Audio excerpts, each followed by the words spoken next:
So, Britain finally fires the starting gun. Article 50 has been triggered, formally beginning the talks which will ultimately see the UK leave the European Union. But what happens next? And how messy could this divorce be? Joining me here in the studio in Brussels is analyst Stefan Lehne from Carnegie Europe. Thank you for joining us. Good to be here.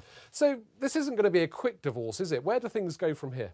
Well, the letter will contain indications of the negotiating position of the UK, and now the EU will have to formulate its response. There will be consultations among the 27, there will be a summit in a few weeks, and then the UK will be given the answer. And the actual negotiations will begin then, I think, the early summer, say in June.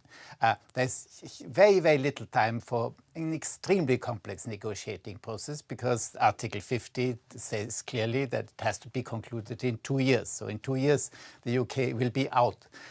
And it's not clear whether that will work. If the UK leaves without an agreement, that would be a disaster for both sides. And that will be just the exit. The new arrangement, the new free trade agreement will probably take a lot longer to negotiate. It might take 5 to 10 years.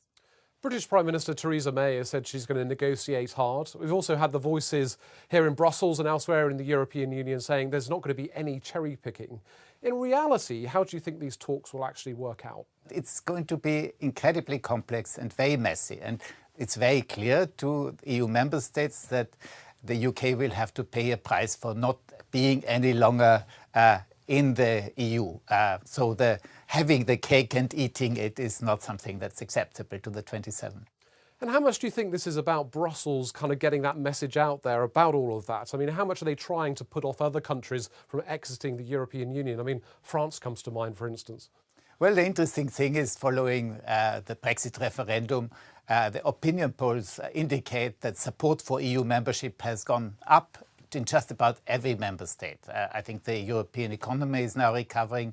It's not in such bad shape, and I don't think many countries will follow the UK to the exit. This is a divorce, but surely the UK and the EU, they'll want to remain good friends, won't they? Well, absolutely. In the longer term, there is a huge interest. The UK has a lot to offer. It is a permanent member in the Security Council. It has a very effective foreign policy. It has fantastic intelligence services. It can make a big contribution to Europe economically, but also in terms of security.